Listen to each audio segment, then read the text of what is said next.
Welcome to a Trucker's Mind podcast. I'm Eddie McGee. It's your boy K. Thanks. And we're back, man. Episode 340. Yes, sir. Let's get right into it. You came to hear about P. Diddy, right? So we're here to give you the latest updates in P. Diddy news. Yes. I thought I told you that we want cock. I thought I told you that we want cock. I'm talking about P. Diddy, not us. We don't want cock. That's P. Diddy. Okay? Want to let that be known at the top of the podcast. All right. P. Diddy, all right, arrested, charged with sex trafficking. Sean Diddy Combs arrested, charged with sex trafficking, held without bail. Sean Diddy Combs was held without bail Tuesday after he was charged with sex trafficking, racketeering, conspiracy and transportation to engage in prostitution. Combs pleaded not guilty to the charges in federal court in New York City. U.S. Magistrate Judge Robin Tafosky ordered Combs held after hearing from prosecutors and Combs' legal team late Tuesday afternoon. Mark Angefilo, an attorney for Combs, appealed the decision Wednesday, and law prosecutors sought detention for Combs, arguing that he poses an ongoing and significant danger to the community, has repeatedly engaged in obstructive conduct, and presents a serious risk of flight. While his lawyers asked that he be released on bond. Well, guess what, P. Diddy? You're stuck in jail, so you ain't going nowhere. I don't know about the flight risk thing. I don't think, just from the transcripts that I've heard, he was a suicide risk, though. That's what they. Yeah. Well, no, I'm talking about just why he got denied bail. Mm-hmm. I think it was more so because he was tampering with witnesses. I think that he was. I think calling them. Yeah, calling them and threatening them. And they said he had talked to. I think after the Cassie lawsuit, he called somebody like 50 times. Yeah. So I think that was the thing that they feared more than anything. They don't want, a witness to end up getting hurt, or a witness that is going to be strong, in terms of, providing them evidence about certain things. They didn't want them to all of a sudden switch up because they feel like Diddy talked to them, coerced them, or maybe gave them some money, or maybe they felt like their life would be in danger because of, Diddy's threats or something like that. So yeah, I can see why, I don't have a problem with denying him bail because of that reason. If it was a situation where, because with the flight risk thing, they were saying he gave up his passports and everything like that. So I don't, where can you go? Like, where are you going to be able to go unless you got some random person that just got like a plane in their backyard, and then you just gonna leave? I wouldn't doubt it. Diddy he has connections. So if he wanted to get out of the country somehow, he probably could do it. But just the internet, like to fly a plane with somebody that's reputable and that, that got they license, it's all, all that, that communication that goes into leaving. Yeah. I just can't see it. I feel you. But here's the thing, man. He got denied bail because he is not only, instead of being a flight risk, he's a risk to people because he's literally leveraged people's them videos against them. So he's looking for any reason for people to hush themselves, because a lot of people started talking about Diddy after he got locked up because he was very feared. And you start to learn more and more, people feared him so much. It's in the documents, I guess it stated that he had slapped Cassie down in front of Neo and Usher and Neo didn't do shit. Mm-hmm. And then it was another occasion where they were both at a dinner and he slapped Cassie in front of him and she was visually bleeding. This is all alleged. It's in the documents. And they both didn't do nothing. So you can imagine if Usher and all these other people that was around and seen him doing this shit and they didn't react to it, this is how dangerous this guy was. And then one of his charges is arson. And what came to mind is when Kid Cudi's car got blown up. Right. Because they talked about afterwards when she had created some distance between her and P. Diddy, Cassie, she started talking to Kid Cudi, right? She talking to Kid Cudi, all of a sudden his car fucking explodes. Yeah. Can you imagine how that traumatized Kid Cudi? Right. He probably made a song about it and never released it. Yeah. How'd it go? Oh, they're trying to blow up my car. Blow up my car. Oh, no. Num. P. Diddy blow up my car. Whoa. Yeah. Day and night. Boom, boom, they try to blow up my car at night. Boom, boom. Dynamite. They try to blow up my car at night. They try to use a stick of dynamite. Yeah. That's not supposed to be funny, man. That's not supposed to be funny. Comedy. That's not supposed to be funny, man. Shout out to Kid Cudi, bro. Yeah, but P. Diddy's a freak. Then this nigga had 1,000 bottles of baby oil, right? And there's been enough baby oil jokes going around the internet, so I don't want to be that guy putting the corny baby oil joke. But nigga, how much oil do you need? Like, this is beyond, that to me is like a mental health problem. How much fucking oil do you need? How many buttholes are you lubricating? Right.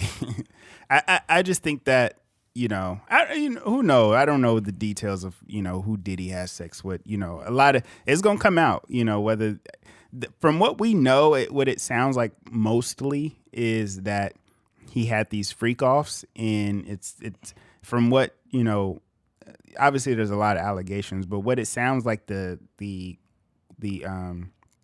DA and stuff are accusing Diddy of is like forcing Cassie and other women to, they're flying prostitutes out. He's like more of cuck stuff. Yeah. That's what it sounds like. Mary J got dropped in some recent documents too. Really? Mm-hmm. Yeah. So I don't know. I think that this is all wild. But I will say, when there's a lot of his old interviews coming up on late night shows and stuff like that. Shit. Yeah, talking about his freak offs and stuff like that. And then when you see how many beds are around his house. There was beds in the basketball gym. Yeah, I'm like, dog, why is there 2 beds? Like, what? Yeah, it just don't make sense. There's beds out, big old beds outside. Like, I think that he created a reality that was mirroring his warped brain. And I think that he was able to take the visions of his sick mind and manifest them in real life. Yes. And he loved power. So he could be like, hey, you fuck her, and I want you to fuck him, and then y'all fuck each other. And then y'all want, this is what he was doing. It's what's basically being said in these documents. Mm-hmm. So anybody that's acting like this, they're too far gone, man. And then if they don't want to do it, then you make them feel bad, or you say that I got certain tapes, or maybe some physical abuse on certain people. It was in the documents. Okay, this is still all alleged, right? So I want to make sure I use the right language. But it was alleged that there was some artists that he was trying to get to have gay sex, and the dude was like, "Oh, I don't know about this." And then Stevie J was with some white dude there, and started pounding this white dude in the cakes. And he said, see, look, it's normal. It's normal. It's regular. It's regular. He was trying to coerce the artist to have gay sex. Mm-hmm. This is all in the documents. Mm-hmm. And it goes deeper and deeper. And some more recent information that came out is that he was leveraging the police.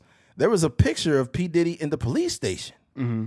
This shit is crazy, man. Dang. I think that when you're doing something this crazy, you have to have some forms of protection.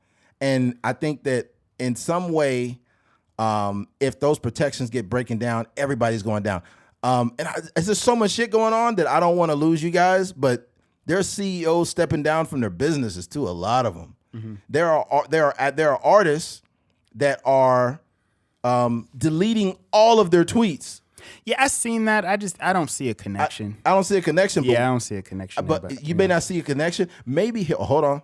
Maybe it's just for protective purposes, to where there's like, I don't know if I have any type of relationship to Diddy, or if there's anything, even if there's no foul play on my end, I don't want anybody trying to use my name in a document because it's bad for business. I like the idea of just deleting your tweets anyways, but a lot of the people that were deleting their tweets have been famous forever. Absolutely. It's a little different because you know how it is, like when somebody not famous, like for us, like for me, for example, I had some stuff that I was on my Twitter that, when I do make a transition or probably get a little bit more, notoriety, I'm a scrub, probably look through everything and scrub everything to make sure there ain't no homophobic slurs and all this other stuff, just because you never know. But yeah, I don't know. I think a lot of this stuff is happening and people gonna connect it anyways. It may not have nothing to do with Diddy. It may have something to do with Diddy, but who knows? They gonna find a connection for sure. I think if you haven't done your due diligence about your tweets and you had any form of connections with Diddy, even if it was nothing, if you never participated in anything sexual or whatever, you don't want that press right now. You don't want it. And what's crazy too, I think a lot of celebrities are going to learn that you can't just attach yourself to people because somebody, maybe your agent or somebody says, hey, Diddy wants you to be in this commercial, it'd be a great look. It's like, yo, if I don't have a personal connection with you and I don't know your character at all, I don't want to work with you. Because now you've got a bunch of shit going on behind the scenes, and when it all crashes down, there's going to be a bunch of videos of me endorsing this guy. Right. I'm good. Even if I was oblivious and I didn't know, I don't want my likeness being related to your likeness in any capacity. And I think it's better to use your own judgment when it comes to that. You don't just have some agent or somebody like, hey, it'll be great. R. Kelly's in town. It'd be great if you guys got together and just had an interview and, you had some dinner and, and it's like, isn't he connected to that sex tape? They're like, well, that's been disproven, but I think it'd be great for you. Nope. I think though, like some of these situations, like with Diddy, for example, a lot of this stuff was just rumors. People hopping on podcasts and saying X, Y, and Z happened. And then you see actual proof. You see him actually putting his hands on Cassie. Now this stuff is real. So I just think that when it comes to entertainment in this business, I think that there are situations that some people are put in where they may see something and they may be invited to something, and you just got to have your soul intact, and you got to have your morals and your integrity, on point, because I think that there's a lot of people that probably got taken advantage of in those situations, and we may see certain videos, we may see people's names pop up in documents and evidence where it was like this person wanted to get a record deal and they did X, Y, and Z to get it, and it's just like that's just what it is. And I think in a lot of those cases they're probably victims, but yeah, it's tricky, man. I think like what it is, like when people they want something so bad, these people are singers or whatever. You got to think like in the show, making a band, like you walk for those cheesecakes. They walk to get some, and I don't know how far it is. I'm not familiar with New York like that, but they walk to get cheesecakes in order to make their dreams come true. Like they was doing wild stuff, like standing outside of studios or record labels and rapping Biggie Smalls, like know what I mean, like just kind of wild stuff. I think ultimately, I think if you were to like roll the time back on that, I think that if you're an artist, especially in today's world, if there was a reality show and you were a rapper or whatever the case, I think the smartest thing you can do is that if you got to work hard to get where you need to be, that's one thing. But if a person is trying to humiliate you in order for you to make it, that is a no. You say, hey man, I appreciate the opportunity, but I'll turn that down, because at the end of the day, your integrity is what's going to stick out. Nigga, you're not going to make me walk for cheesecake in the cold because it's like, hey man, I'm good. Right. But that's the thing though. A lot of people, especially back in the day, like early 2000s, late 90s, there wasn't platforms like YouTube and all this other stuff for people to get on. So a lot of people felt like the only way that they could get on is to do that, like this is my only shot to get out the hood. So, this is what I'm going to do. But yeah, it's just, I don't know. It's tricky But the cool part about it, people still was doing it. I think a lot of this stuff was probably happening more recent, but yeah, man, that's just. I think that he got off on that. I think that the whole cheesecake thing was we saw from the outside looking in like, yo, if you want your opportunity, then you got to do this. But Diddy was the type of dude that after they went and got that cheesecake, he was like, y'all really want to make it in this industry? Come in this room right here. This is my homie Arnold. Arnold, show him what that mouth do. Right. And it might sound like a joke, but this is the type of shit this nigga was into. It's documented that he was doing this type of shit. So this guy got off by power. And I wonder how many people he either beat up. Like this guy was sick. He had AK-47s with the serial number scratched off in his house. What an idiot. Like, dude, and this is what it is too. This is how you know that Diddy's a sick fuck. Anybody with that much money and has been that successful in business, you would think that that's a person that has done their due diligence in a multitude of ways, right? I think that he started off very careful.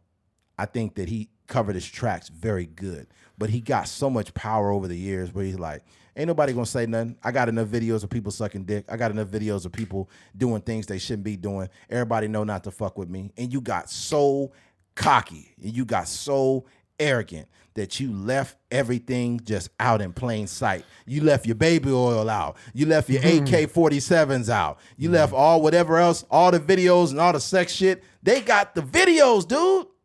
I think it's more so that you get loose. Like if we see any situation where maybe a movie or whatever of these like these big mob bosses and stuff like that, a lot of it is like they just get loose. Like we watch Snowfall, you know what I mean? And you just start to see like how the power of what's his name on the show? Of Snowfall? What's the Who?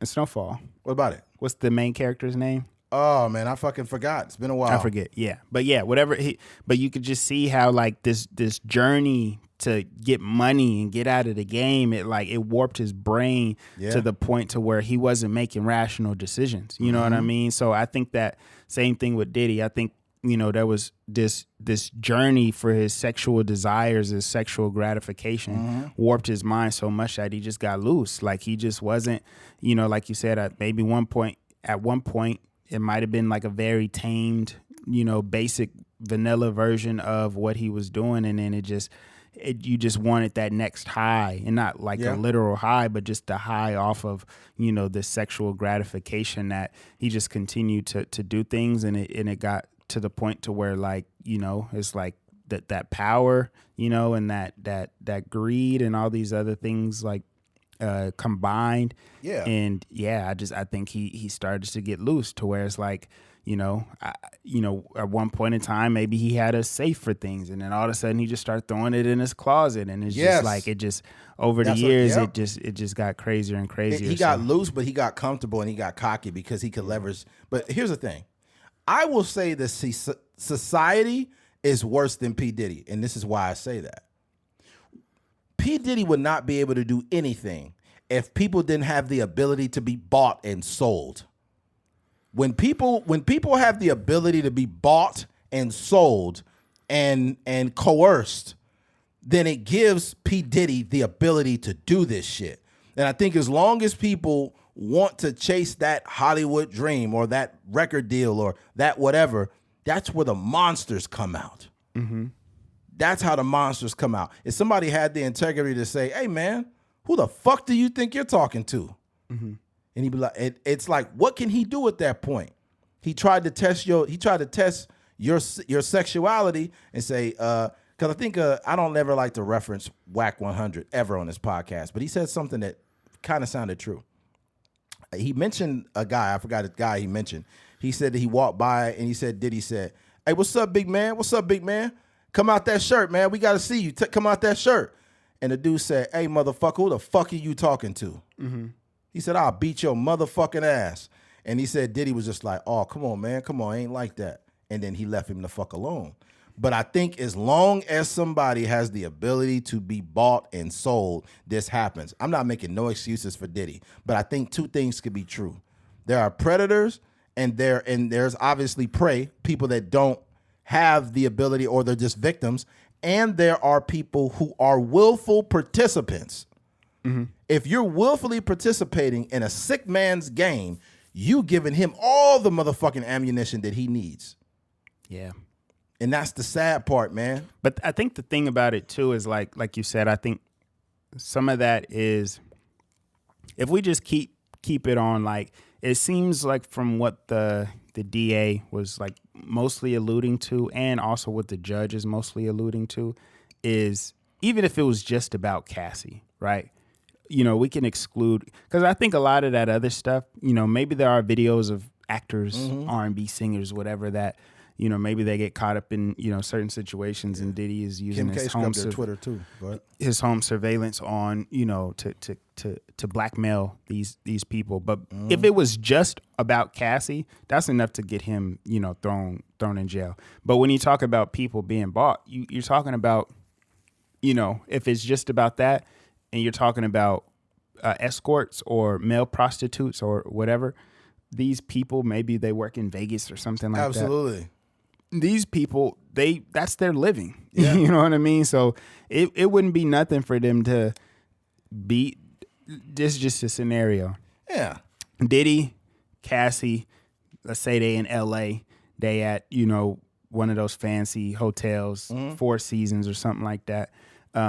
Fancy hotel. He want to have a freak off. He like, Cassie, let's have a freak off. She like, I don't really want to do it right now. I'm kind of sick, or, I'm not feeling that well. He like, whatever he does in order to make her do it. Right. So he tell her, get online, find the he was making her find the escort. Yeah, find the escorts in LA or whatever, and find the biggest, whatever. You know how he was talking. Yeah, that was in the document too. Yeah, he was making her find sex workers with large penises. Right. That's in the document. Right. So, and her lawsuit too. Yeah. So so she gets on whatever website. It's probably not like it ain't a real prostitution thing, but it's like a escort, and it's probably like some good looking black dudes or whatever on there, whatever. So they bring him to the hotel, and then it's like, they probably don't know it's Diddy. They probably just showing up like under the guidelines of like, some random name, and they get there and it's like that's what they do for a living. You know what I mean? So when it comes to like what you're saying, I think those situations are separate, but I think these situations where it's like they're there to actually be an escort or be a prostitute, and that's what they're doing, and they're probably going to do anything that Diddy says to do because he's paying them. I think those situations are probably like 50-50. Because you got to think like even in our real life, it'd be like gay dudes trying to try us, right? Yeah. It like, I think every straight man has had an experience where a gay dude probably try to slide in your DMs or say little, things at work or whatever the case may be. And I think Diddy is probably just like, that's just how he get down. Like he might, we have heard him say like very questionable. He told 50 Cent he wanted to take him shopping. Right, very pause like, hey, word. Man, who the fuck you talking to? Yeah, I don't even do the pause thing, but very pause. He has a lot of pause-worthy moments. When he was on Drink Champs, he like, yeah, I like it, Daddy, when you scrapping and scraping for stuff. Scrambling and scraping, Daddy. Yeah. I love that, Daddy. I love that, Daddy. Yeah. Yeah, you deserve it, Daddy. I'm like, yo, this shit is... Yeah. I think that when he gets a little drunk and the camera's on him, that real Diddy start to come out. That real Diddy start coming out. Mm-hmm. And since he has a real big struggle, and here's Cassie's, her new husband had posted like a pride thing, like basically subliminally talking about Diddy. Yeah. And that was before the whole shit popped off. And he heard all the stories. Mm-hmm. I'm sure, whatever we know is probably whatever, but he know all the intimate details. And I would imagine Cassie is going to take the stand whenever they start this trial. I think it would be hard for me to, if I met a woman and we hit it off and she just is an amazing human being, and then she just tells me one day about how she used to get abused, it would really rile me up. Like it would make me want to hurt that person. I'm not even going to cap. Like, especially if you got a woman that you really love and you care about, and she just says, hey, sit down, we need to talk. And tells me about the dude beating on her and forcing her into sex work and shit like that. That shit would have me in tears, bro. I'm not even capping. Like, I would be in literal tears wanting to hurt that man. Yeah. Because the thing about it is this, dog. Like, some people don't see the pain that they inflict on others because it's enjoyment for them. Mm-hmm. But what I appreciated about seeing Diddy in that park, like looking all, bewildered and scared and confused, is in that moment he knew exactly what his victims felt, because his mortality was in question. He knows how it feels now to not be able to escape. He knows how it feels to feel trapped and to not trafficked, to not have any options anymore. Right? All that fame. Can you imagine having all that fame, notoriety, all the parties? You got Oprah, you got LeBron shouting you out, and Derek Jeter, and all these big names coming to your parties, and now you in prison. Like, that's got to be the biggest culture shock ever. And I think I remember I said on the pod, it was probably about a month or so ago when he first, it was in March when he first got his house raided. I said, as soon as people started using his name as a catchphrase, it was over for him. Yeah, it's a wrap. Even I'm talking about without the oil and all the new case and the racketeering, before that shit happened, As soon as people started saying no Diddy, it was over for that nigga. He had no way to come back from that. Once your name is used, once you become a freaking pop culture phrase or a buzzword, you're done. I wouldn't say that, because I think that's like a sexuality thing, right?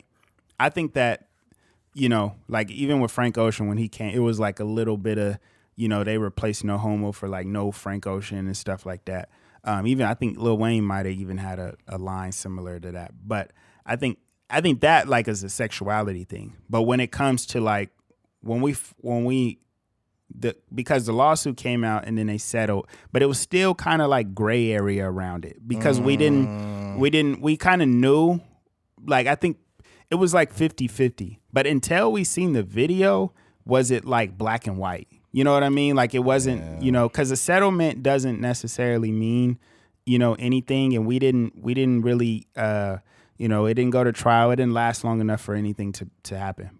And we knew, I think it started to lean more towards like the majority of people started to believe like, oh, this is something that's real. But he was still kind of moving out in the world, like, and people were still taking pictures with him and all this other stuff. But I think when the video and the hotel came out, that's when I was like, yes, this is all coming tumbling down. Because not only did it look bad just because it happened, it also looked bad because it told me that there's documentation of a lot of these things, and it's probably other hotel videos, it's probably other situations, probably other restaurants, it's probably footage in his house that they've seen. So I don't know. The craziest thing for me, and what I am most curious about in this thing, I think it could go two ways.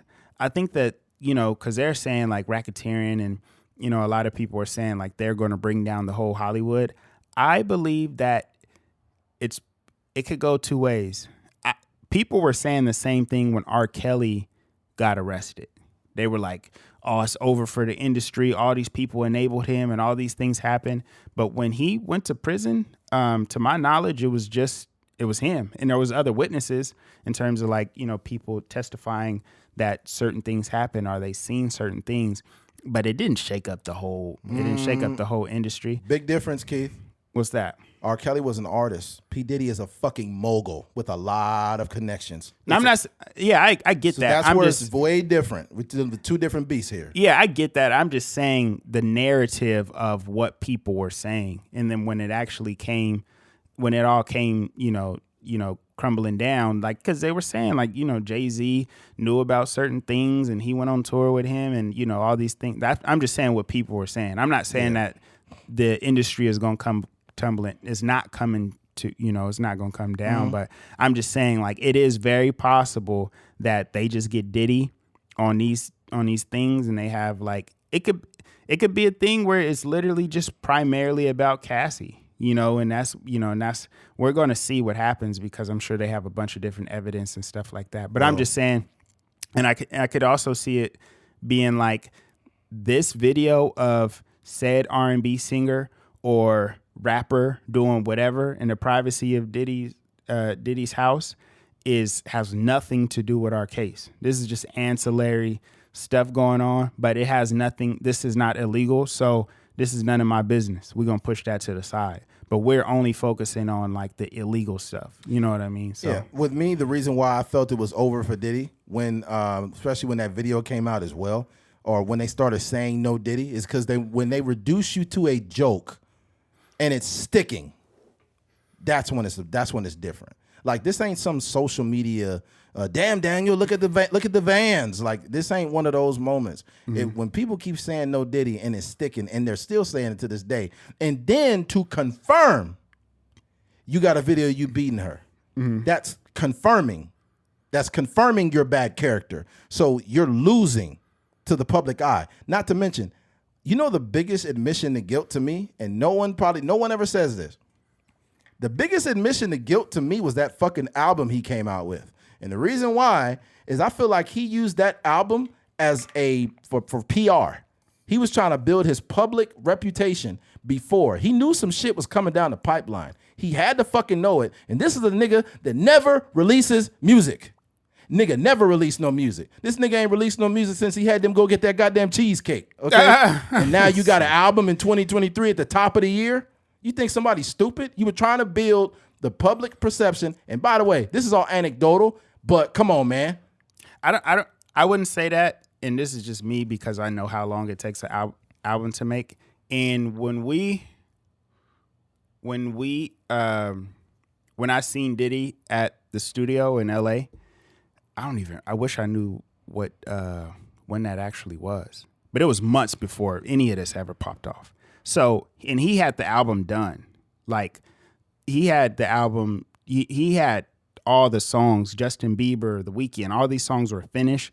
They were just like in the mixing and mastering stages of everything. So I don't think that they were connected because they were saying that the Cassie and Diddy, those conversations about a settlement was probably like 4 to 6 months. So me knowing like how long it takes an album to be made, and me knowing that I was actually there to witness like before a single ever even came out, like he had all that music finished. I think some of the other stuff was like a little bit of PR, like and PR in a way where it's like, I think that he probably knew it's an uphill battle. And I think that he also knows that like when he wants to get parole, or I forget how the lingo goes, but basically when he wants to, after he serves his time or after he does a certain percentage of his time and he wants the judge to allow him to get out, under, good behavior or whatever.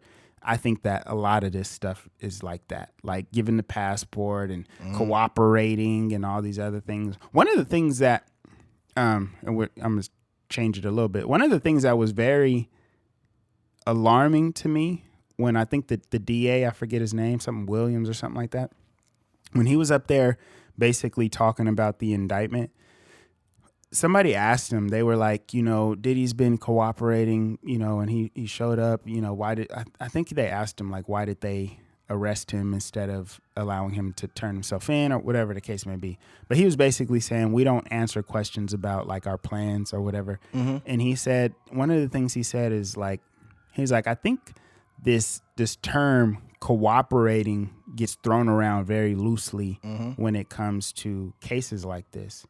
And basically, I think he was basically alluding to the fact that like Diddy is not necessarily like cooperating, because if you're cooperating, you're not scratching serial numbers off of guns. If you're cooperating, you're not calling and tampering with witnesses. So I think that, when he was basically saying, he's like, oh, he's cooperating. He showed up to New York, but he's doing like the bare minimum of cooperating. Mm-hmm. But if he was really cooperating, he probably knew. I imagine when they went in to raid his house, he probably had a idea that something was coming down the pipeline, and he probably tried to delete certain things, move certain things around. He probably had a bunch of broken up hard drives and stuff like that. So I think that, but it, obviously. Here's the biggest issue no one's talking about. In order to have this sex enterprise and all this illegal shit going on, there has to be people in the know. Right? There's somebody around, maybe at least a few people that are helping you sustain this fucked up shit you're doing. But here's the problem. Whenever it goes crashing down, the same people who allowed you and helped you sustain it are going to disappear. They're going to crush up that phone. They're going to change that number. They're going to, everything that's dealing with you and them, they've probably already digitally separated themselves so far away from you that by the time the shit went down, they was already gone. I wouldn't even say that. I don't think that. I just think that they start working with the government in order to save themselves, because you got to think, if they have been, they said that, I think it piqued their interest around the time that Cassie's lawsuit came out. So probably since then they've had a warrant to tap his phones. And he probably didn't, from what they were saying, if they know that he called that girl 58 times or whatever they were saying, that a lot of these people, they know, like a security guard or an assistant or whomever, just people that's like kind of, helping him orchestrate what they, deem as like an enterprise. They are probably, because they had, I forget how many subpoenas, a bunch of subpoenas that they had sent out, meaning that they're grabbing these people, pulling them in for question. And you know how that those conversations could go. Like, hey, we know that you helped Diddy orchestrate this. If you want to serve X amount of years, or you can help us. Absolutely. You can help us bring. So I think that those people, instead of like disappearing, I think that those people just like turn to let's point to the most obvious character in this whole thing, and that would be Cassie. Cassie is being abused and being exploited, and you would think that a person that is literally in the middle of all of these things happening, they're going to get some pertinent information to the case for sure. So if she literally said drop names and those names were exposed, then those people had no choice but to cooperate with the case. Otherwise, they're going to get fucked. And those same people that were helping, to maintain the silence surrounding it, they're definitely cooperating. And if they're not cooperating, they did such a good job of separating themselves, or they got away from Diddy maybe 6 or 7 years ago and said, I don't want to do this no more. I think there was a few people like that. Maybe they weren't like necessarily enabling him in that way. Like Gene Deal, obviously he worked with Diddy and he said a lot. I mean, he's speaking out a lot, about certain things that he's seen and certain things that he witnessed. So I think that there's some people in that same space that used to work for him, and maybe they don't work for him anymore. The silence is just as bad, because silence is still enabling the behavior to happen. So if I see if I'm a security guard and I'm working with P. Diddy, I'm making the most money I've ever made in my life, but I got to watch 5 or 6 women get slapped in the face every day, I'm quitting that fucking job. Yeah. I don't want no ends, nothing to do with it. Yeah, it's not part of my job to watch women get abused. Mm-hmm. And if you as a man can sit back and watch women get abused and have sex workers go in there and run trains on them and crazy shit like that, bro, I don't know how you sleep at night, especially if you got a daughter. Can you imagine if somebody was exploiting your daughter like that? Yeah, that's sick. That's sick, man. That's some sick shit. Mm-hmm. Yeah. There's so much shit that's coming out about this case. I think something that needs to be mentioned is the CEO stepping down. And I'm not trying to make Kevin Liles. Yeah, but it's a bunch. It's way more than him. You got Kevin Liles is one, and then you got the CEO. You got Warner Music Japan president Kaz Kobayashi stepped down. Then Nike CEO John Donahue, he stepped down. Then you got Sony Music Nashville chairman Randy Goodman, he stepped down. So you got all these motherfuckers stepping down. You want to know the only reason why I feel like this is something you should pay attention to? I think it's something you should pay attention to because who stepped down when the shit started heating up first? Diddy. Thank you. Mm-hmm. There is a certain level of nuance when it comes to business that I don't know all the ins and outs. But when I see business and CEOs mimicking each other, stepping down when things are heating up, right? And I can't say they're heating up on these people, but if there is any evidence that they have anything to do with anything, then we know why the fuck they're doing this. Yeah. Yeah. Hey, man, it's some freaky ass people, man, in this world. Mm-hmm. It's some freaky ass people. And the thing about it is, when it comes to business, I remember I said something like, yo, I wonder if P. Diddy, he had to be conducting business at these freak-offs, these sex parties. Mm-hmm. And he was like, I don't know if they do that, Eddie. I was like, I think they probably do. I think you can conduct a business while you're getting some head. I really do. Yeah. I think that there are some men that literally don't have a filter. They don't need to be sitting in a boardroom with suits and ties. They could be butt naked, having oily sex. Like, yeah, the GOP is going here, and the stock is rising here, and they in there fucking. That's crazy. People are twisted, man. I don't put anything past anybody. Yeah. I simply do not. And I don't like to put my opinion on someone saying that. I don't like to be conspiratorial, but I'm not gonna I'm skeptical, but I'm not delusional. Mm-hmm. Because humans are capable of anything, especially when there's money involved and they can be infiltrated. Most people can be infiltrated as long as there's money there. Yeah, I think money and sex.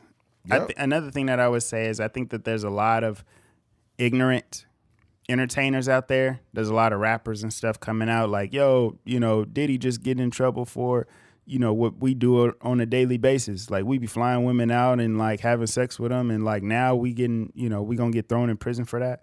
I just think that those people are, they have very, low comprehension and they don't know what's really going on because he's not getting in trouble for flying some girl out and having sex with him. Like that's just like a very ignorant take. Like you got to really read the documents. You got to really do your due diligence and listen to, what these lawyers and these other people are saying about this case. And it's not just flying a girl out and having sex with her. Let me be clear. And I'll be blunt when I say this.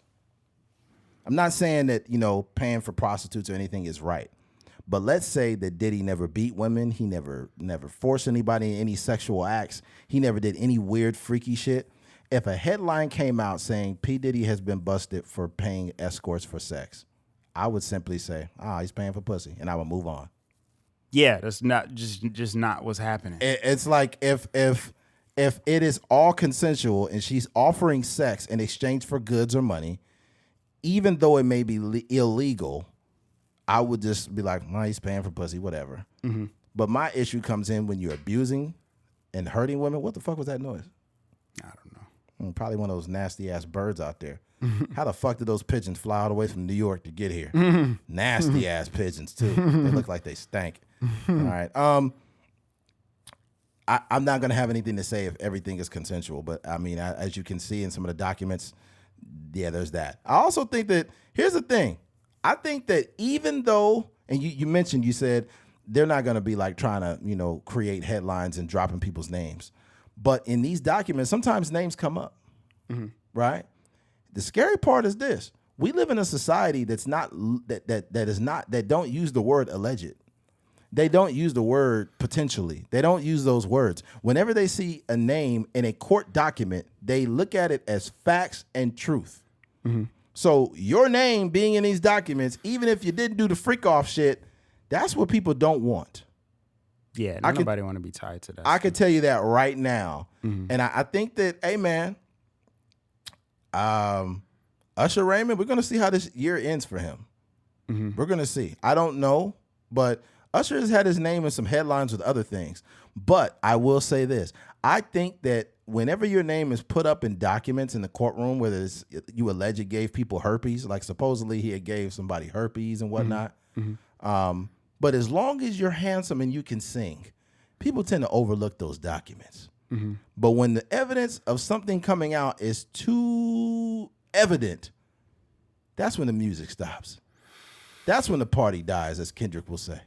Yeah. Okay, so I don't know if he was involved in anything significant, but if he was, I want to see how society treats Usher Raymond if he was involved in something.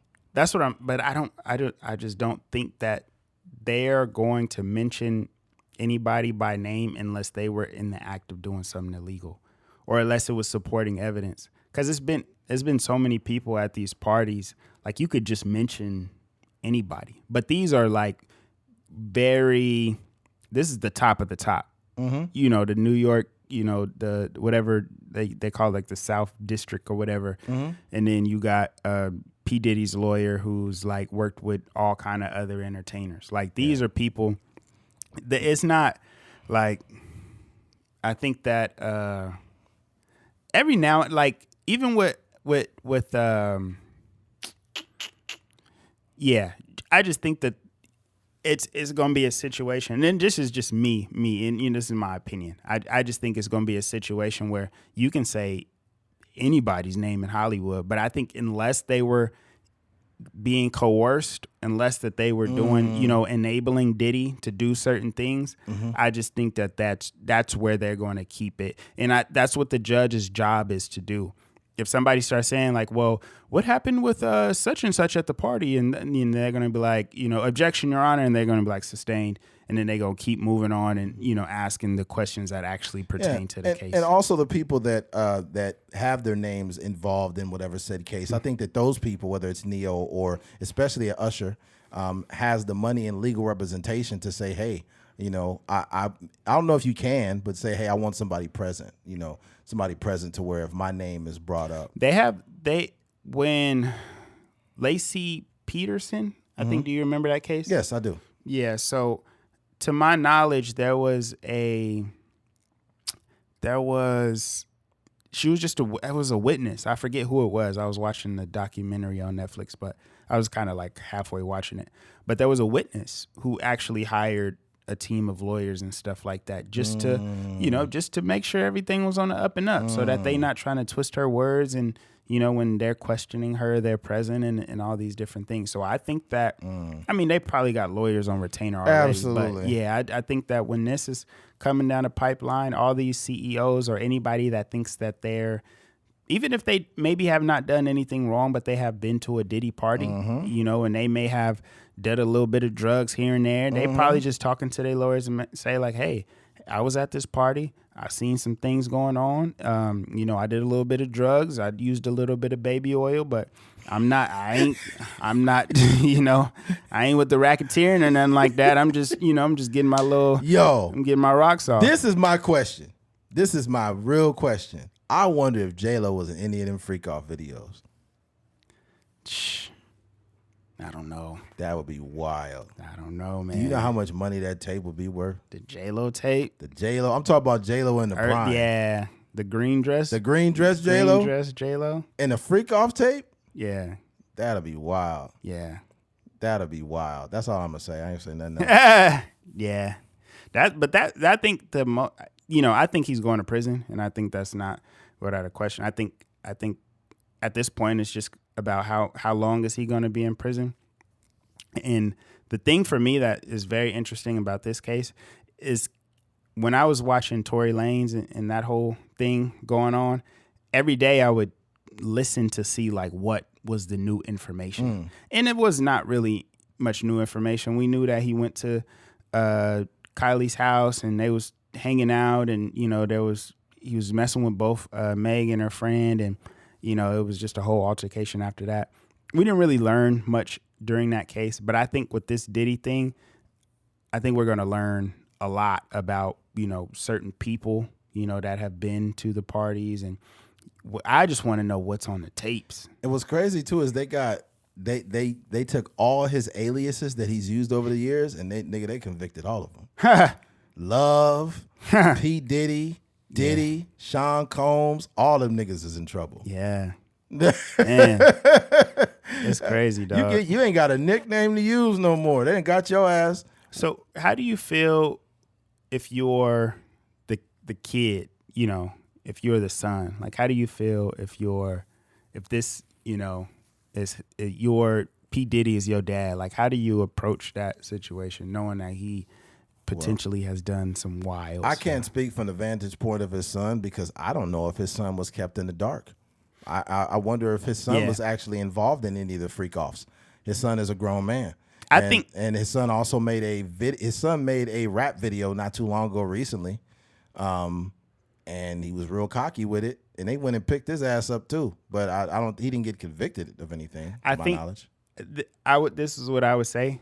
I think that he's too close to not have been arrested at the jump, if that makes sense. Like, if you're living with a person and we got all this evidence, I don't think that they would all of a sudden like arrest him or like think that, but I would say that maybe in some capacity, they probably participated in, cause that just, I don't know. You just look at them and the lifestyle that they live. It's like billionaire son energy. You know what I mean? Like Richie Rich, like the black Richie Rich type of energy. So I could see them like, in some way, shape or form, like, partying with pops and stuff like that. But yeah, I don't know. I think if, we always talk about those situations where, we see people saying free such and such or free this person, knowing that they did like they murdered somebody or they did something illegal, and we just like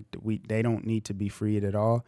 So I don't know. It's a tricky situation, but I think that it's you could hold the person accountable for sure. Like if that person got to do their time, then that's what it is. But I mean, at the end of the day, it's still your dad, so it's kind of a strange situation to be in. But a lot of people be delusional.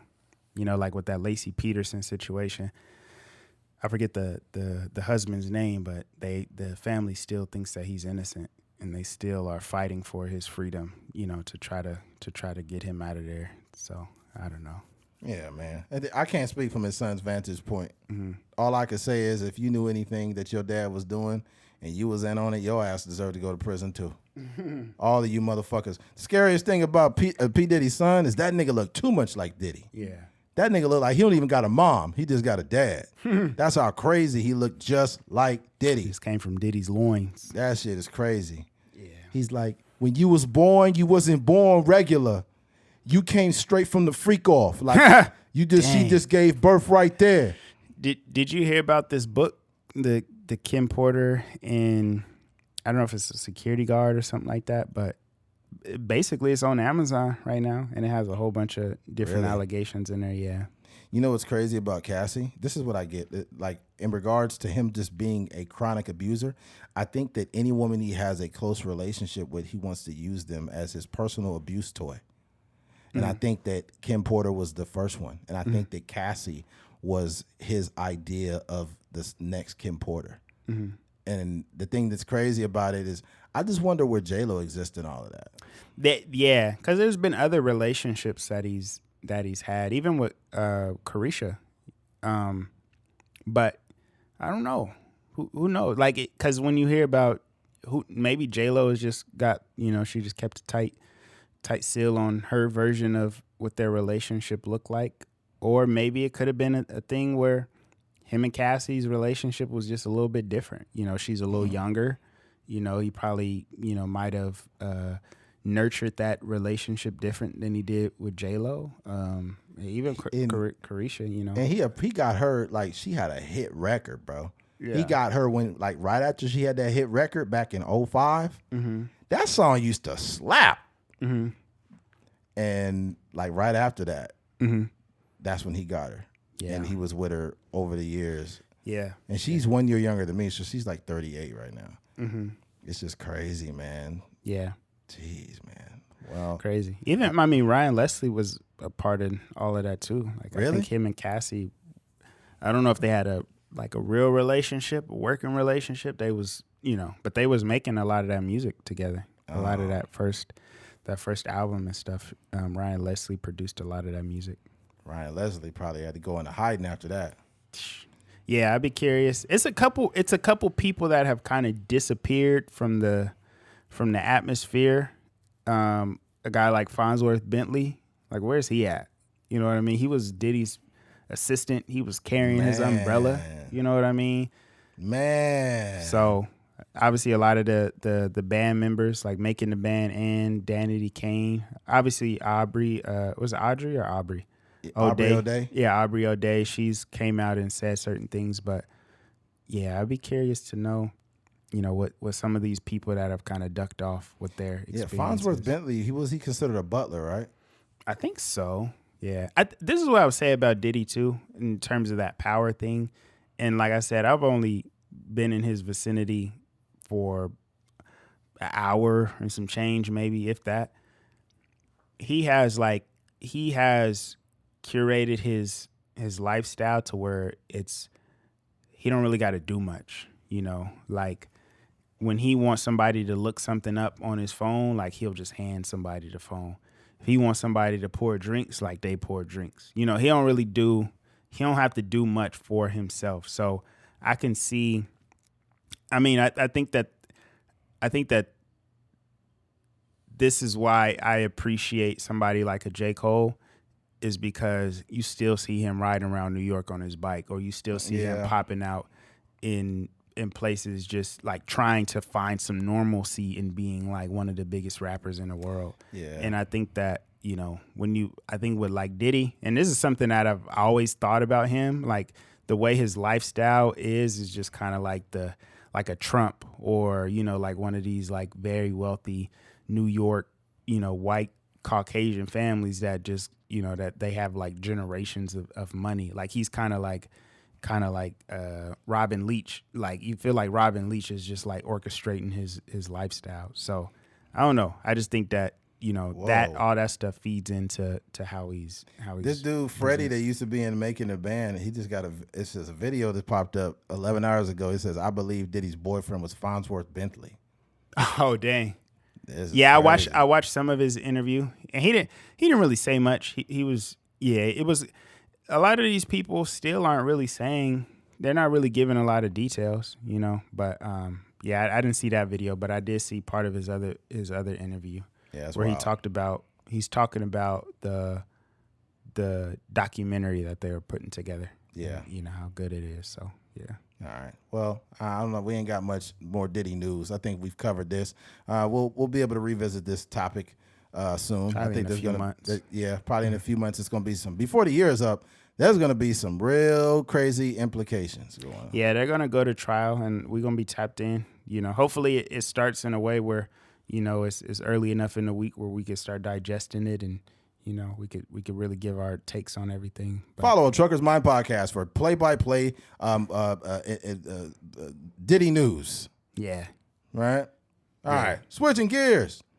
Andrew Schultz. Recently, Andrew Schultz has been talked about a lot, being called racist and whatnot. And you'll have to plug it in to give them an idea. Yeah. But I'll just read this quick article. All right. Mobile award-winning duo who have been criticized for laughing at racist jokes on a U.S. podcast could have asked for them to be edited out. Its host has claimed. James Duncan and Fuhad Duwadu, better known as Shits and Gigs, have apologized for facing backlash over the episodes of Andrew Schultz's series Flagrant. The pair said it was a mistake not to challenge the host over his comments about black women and blame the fight or flight reaction. So basically, they said it was a fight or flight reaction when they heard the joke, and that they just laughed because they didn't know what to do, which I think was a really bullshit excuse. You guys thought the joke was funny, and if you know Andrew, this is what he does. In the latest episode of the podcast, Schultz said they could have asked for the material to be edited out, but they chose not to.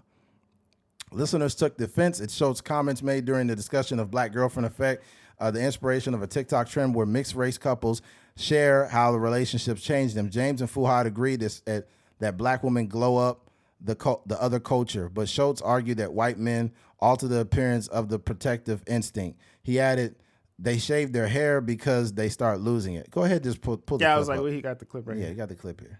Yeah. That's how it sounds. What is the black girlfriend effect? This is You might not know You just about this. glow up the other culture. Yeah, so you'll see a guy who's had a black girlfriend, all of a sudden he's got buzz cut, like Yeah. clean shape up. Nah, Yeah. Glows up, bro. Yeah, I like that. Glows I the like fuck that. up. They shave their hair because they start losing it. Because they're so stressed being around this black girl complaining about shit all the fucking time. That's why they gotta shave their Nah, hair. bro. White guys with black girlfriends, They grow a step- beard they step their because dick there's up. more cushion when they get slapped the fuck out of. That's hilarious. I think the black girlfriend effect. It might be a protective instinct, bro. You think? Protective. Do you guys have you ever had black girlfriends? Yeah. Have you ever had white girls? Yeah. Oh wow. Okay. What's your favorite?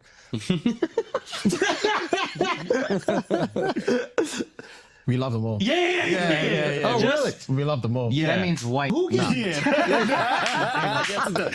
That is what. Hey, let me get a U.S. translation. Kendrick fans? Get him! We love them all. Hey, that's bro. Royal English for Okay. Now here's the deal. I've been listening to Andrew Schultz comedy and podcasting for like the past 7.5, 8 years. And when you understand the nuance of a person, especially on these platforms, you become a part of, I guess, the like a subculture almost that understands him. He's actually very progressive. If you ever listen to his views on politics, things of that nature. And also he's very objective. So he'll say something that is in favor for conservatives or liberals. That's just how he is. But you wouldn't know that by taking a 30-second clip of this guy. Mm-hmm. I'm not here to defend like a joke, like a black joke. What I am here to do is to defend the idea of comedy, and also that multiple things can be true. I think that if I was to watch 10 minutes of a 2-hour movie and I said that movie is terrible, that's irresponsible. I'm missing a whole 2 hours of a film and I'm judging it based off of, a few minutes. which is irresponsible when it comes to judging art. When it comes to podcasting is very nuanced, and it's a long conversation. In addition to that, sometimes you're tapped into something or you're not. If I heard two women talking about, I'm sure that I could find something that I would be offended about on some other podcast. It could be a podcast that's predominantly aimed towards women, and then I click on it and they're like, men are trash. They should just die. They're worthless. And I'll be like, yo, what's up with this? This is terrible, right? And I've listened to 30 seconds of it, but maybe there have been multiple episodes of them honoring men and talking about how necessary men are and how much they love their boyfriends or how much they love their husbands. But I would never get a gist of that if I look at 5 to 6 minutes of a podcast and judge that person's whole existence. You know, but I also think it's true that the people that are mad at Andrew Schultz, they have a reason because they have evidence of him speaking in a comedic tone about black women. And when you're a comedian that tends to live in edgy comedy, you can't say, hey, I'm an edgy comedian. It's not a big deal. Hey, I'm an edgy comedian. There are people who have certain types of comedy they subscribe to and other ones that they don't. So a very politically correct comedian is Trevor Noah, and I don't find him funny at all. Like, I would not go pay to go watch his show because he has the very non-offensive, I don't want to offend anybody comedy, and it's just not. And his comedy's way too liberal. I like comedy that is very loose and making fun of everybody. Like, if you're a comedian and you just like honoring Trump or something, I'm like, this ain't comedy. This is a freaking, what do you call that? This is the echo chamber. So I like whenever me and Keith have been to Andrew's show, he was fucking hilarious. I think the thing about it though, man, is you can't expect everybody to be on board when you do crack these jokes. You know, so with all due respect, I don't think anybody's above reproach when it comes to jokes. I think there have been plenty of black comedians that made fun of white people, and I'm pretty sure some white people were offended. It was like, wait a minute, I don't talk like that. And then the comedian was like, yep, I got you. Right? It's just, like, me and Keith have said some shit on here that have been like racial jokes, but it ain't like, if you listen to this podcast every week, you know our heart. Like, you know we're not racist because you listen every fucking week. So you understand that. But if you just popped in and then you hear, you know, Keith with like a little minor Asian joke or me cracking a joke about said whatever, you would just judge us off of that. You got to be careful. There's a whole lot to speak about, but I'll let you. Yeah. No, you're right. I think this conversation is multi-layered, you know, because like you said, we know Andrew Schultz and we know that we don't know him, but we know his work. Absolutely. We follow his podcast and, you know, his content. And we understand that he's a comedian, and you know he has a podcast with Charlamagne the God, who is somebody that, you know, he's all for the black community, and I don't believe that Charlamagne would share a podcast with somebody if he was not, you know, of a certain ilk. But I do think that when you are this edgy comedian, this just kind of comes with the territory. Absolutely. You know, like you said, I think that if somebody feels a way that that's 100% valid. You know, if you feel like, and what happens too is if you feel like if you're a black woman and you feel like you get the crumbs of society and you feel like everybody is talking down on you and black men don't like you and all this stuff, this, you know, could add to that feeling that you have, and it may not feel good for you to hear somebody cracking jokes like that. So on one end, I think that this is perfectly fine. Like, for Andrew Schultz to be catching this heat, you know, it just comes with the territory. Absolutely. And like you said, I can defend comedy just because I think that anybody can be made fun of if it's in a joking way and you're not trying to belittle a community or trying to be demeaning towards anybody. I think that's like that. You know, that's fine for my comedic brain, but not everybody is built like that. No, so they're if not. you are scrolling through the internet and you just see Andrew Schultz, who's somebody you've never even heard of, just making fun of black women, it could get, you know, it could get frustrating. So I could see, like, you know, the way that people are kind of consuming his content, but I just think that that's the nature of what it looks like now. Like, we have content that we've made, and you know, we've made jokes about certain things, and we've gotten some backlash about, you know, making fun of Rich Boy and stuff like that. Yeah. And in reality, like, you know, Rich Boy is like a dope artist. Like, that song, Throw Some D's is a dope song. So, Absolutely. I mean, and I don't have any ill will towards Rich Boy. I just think that, you know, we're a podcast that, you know, we like to make jokes, and you know, Yeah. if it's something is served up on a platter, then we're gonna do it. But I think the thing with Andrew Schultz too is there are times where Andrew Schultz can be like too jokey. You know what I mean? Yeah. Like there's certain times where it could be a serious conversation and he'll kind of turn it into like a joking manner. And you'll hear sometimes on their podcast where Charlemagne will just continue what he's saying because he Absolutely. doesn't think that it's time to joke. So I think that this is I think this is just like a great conversation for the world, because like there may be something on this side where people can say like, hey, this is just like jokes, and I understand that he makes fun of everybody. He makes fun of Trump. He makes fun of politicians. He makes fun of white people, black people, Asians, Italians, all these other people. And I think on the opposite end, it's like, hey, this is what comes with the territory. If you feel like you want to make fun of black women, or if you feel like you want to make fun of Asians or Jews, like this is just what it looks like. Yeah, and then all those people come to his shows. Mm-hmm. Like he'll be cracking black jokes in front of black people and everybody busting up. Usually they're tasteful jokes. Mm-hmm. But I remember one time and everybody was busting up. This black dude showed up late to the show and he came in with a bag of McDonald's. He's like, yo, this got to be the blackest shit I've ever seen. Right. He's like, you showed up late and you brought chicken. And everybody started busting up laughing. Yeah. And the thing about it is, dog, like comedy is the escape from political correctness. Being politically correct all the time is exhausting. We're all gonna fucking die someday. Mm-hmm. And if you live in a world where everything is constantly serious, like always, you're going to suck the fun out of everything. Now, let me be clear. When something's blatantly racist, we'll always be like, hey, that's fucked up. That's wrong. Even if a comedian says something like that's blatantly racist, you can tell when it's not a joke and it's personal. But I think too, sorry to cut you off, we have experienced this on some level, right? And everybody's experience is not coming from a comedic brain. Some people just live in their life. And I don't really know that their podcasts like that, so I can't really say, and I didn't listen to that whole episode. But if I'm a person, and you know how it is, like you hanging around like a Mexican family or something like that, and you start to get these strange like black jokes like you know, like about athleticism or about skin tone or something like that. And you just kind of laugh it off in the moment. In reality, you like, dog, like, this is not funny. You know what I mean? So I can see, you know, I'm just saying like from their experience. That's when it's racist though. Like but it's racist when somebody is not, when they don't understand the nuances of a person they're making fun of. In addition to that, they don't even deliver it in a way that's even digestible. It's just racist. Like if they like, hey, you're black, you like fried chicken or whatever the case, and it's like not even, it's remotely not even thoughtful, then you know that that's not coming from a comedic tone. It's coming from a person that just is leaning into stereotypes and is using that and using it under the guise of comedy when they're really not a comedian. They just hella racist.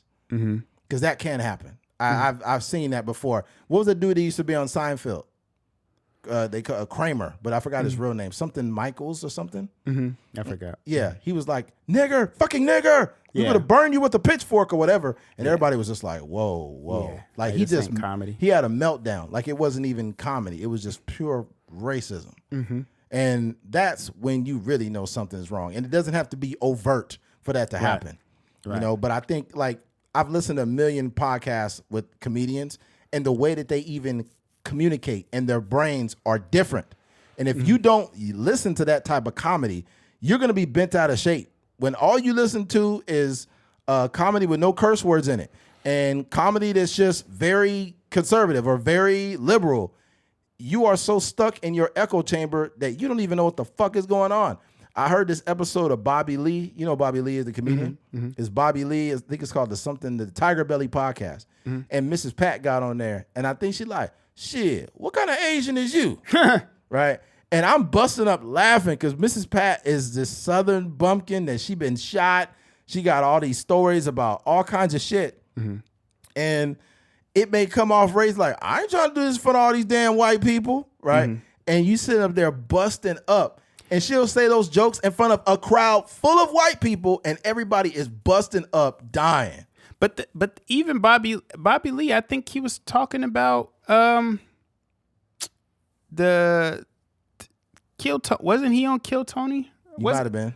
It was a certain situation where it was like we talked about Kill Tony, but it was like wasn't an Asian guy or something like that? I don't remember. I know Tony Hinchcliffe said a joke, and it seemed like he was bombing a little bit, and then he just kind of got a little blatant at the end. Yeah, it just wasn't funny. Yeah, but I don't know. Maybe if we had a producer, they could pull it up. But yeah. I do remember that there's. I feel like Bobby Lee, if my memory serves me correct, was talking about being uncomfortable around like certain jokes and stuff like that, or certain things like not being funny. But I just think that everybody's thoughts and opinions about this situation are valid. If you feel like from the community, I think that there's people that's just always trying to like search for like this cancel culture moment. But if you're a black woman and you feel like what he said was disrespectful, you got the right to feel that way. Exactly. If you're these people on a podcast and maybe you felt like you didn't have the right thing to say in the moment, I get that feeling because I have been in a situation. And, obviously it wasn't sitting across a comedian, but, some white dude or some Hispanic dude or Asian, whatever, that's trying to make this like just lame cookie cutter chicken watermelon joke or whatever. Like I've been in those situations as well. So I could see how like, that could probably just make you uncomfortable and you just laugh along with it or whatever. There are also people that have determined how you should behave on your platform. There could be, let's say, for example, we get some new listeners that chime in. They're going to say, oh, my God, 2 black men not defending black women on their podcast. I can't believe I thought I see the day when 2 black men sat there and didn't defend black women. It's like, shut up. Like, that is not what's going on here.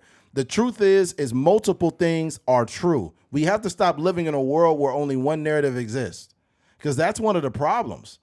I think that you can defend jokes because when you go to Chris Rock and you go watch him and he like he had a joke about rap music where he said like it being offensive or whatever towards women, it'd be like slap her with the dick, slap her with the dick, slap her with the dick, now blind the bitch, blind the bitch, blind the bitch. And he said, I'm not offended, they ain't talking to me.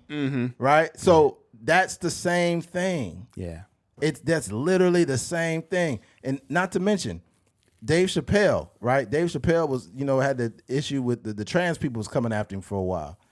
And he was doing his show and he cracked like a trans joke.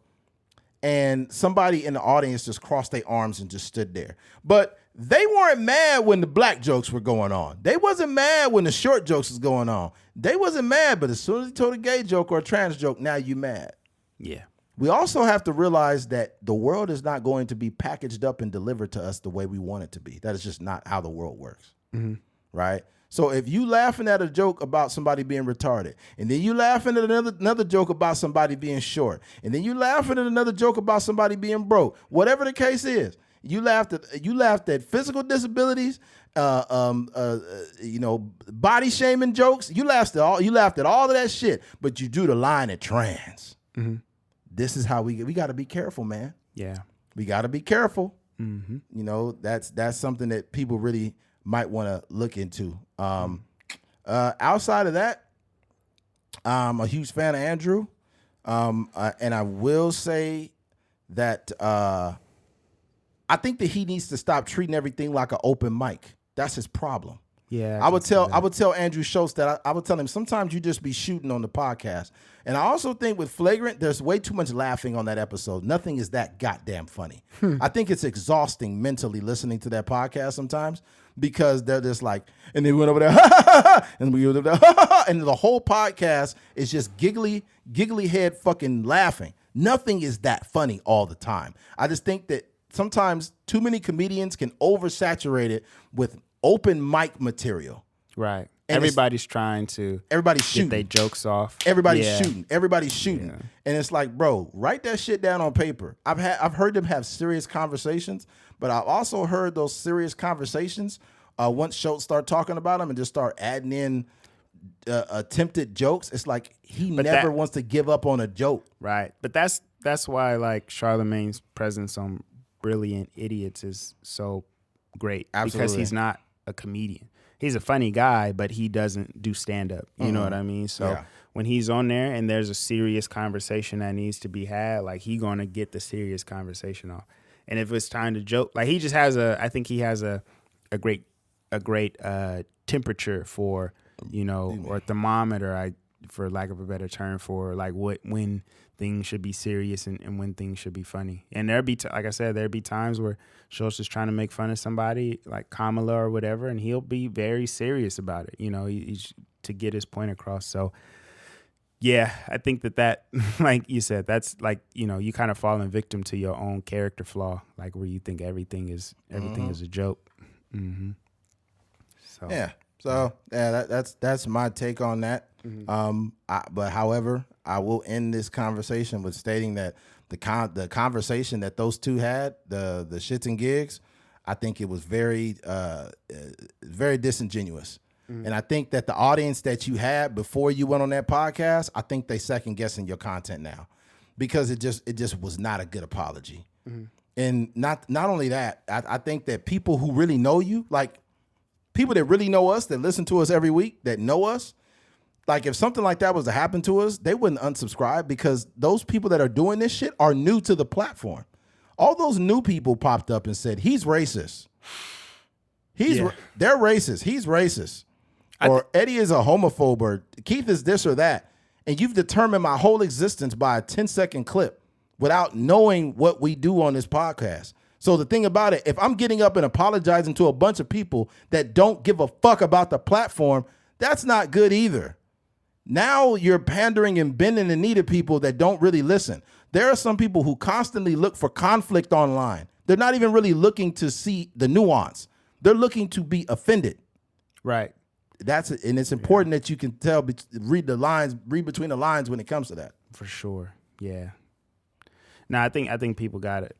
The kind of retroactive apology and stuff like that. It just it never really looks good. I think that in that situation, like I don't really understand what you're apologizing for. But I will say too, like I think we got to build a stronger relationship with talking in the moment. And I know sometimes, like in the moment, like absolutely, you're processing it. You're there, you're having fun and stuff like that. But I think that if you felt like you were offended in the moment, then they weren't. I think, and I'm just talking about a scenario. If this is a situation, if a person is offended in the moment, I think it's like powerful to just be like, "Yo, Schultz, like this, that's not my bag. Like we're not making fun of."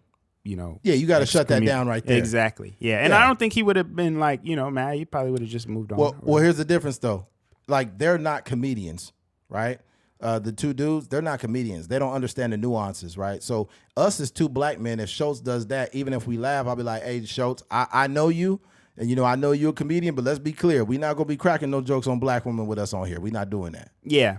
You know what I'm saying? And I mean, even like you said, even just to protect yourself, like, because it just looked crazy. It ain't just to protect myself. I'm not going to let you feel comfortable, even though I know you're not a racist.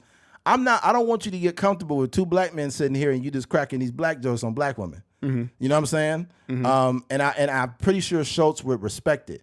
Mm-hmm. But my thing is, you said, it was fight or flight. We're in the moment. We didn't know. Da, da, da, da. First of all, you didn't ask for it to be taken down. Schultz mentioned, he said there were some things that they asked to be deleted, and they did that. Mm-hmm. But they didn't ask for those jokes to be deleted. So the thing ultimately is this. You're apologizing for something that you didn't even ask to be taken down. Yeah, because they probably didn't know. I mean, they didn't know the backlash. Look, man, we've been podcasting almost 7 years.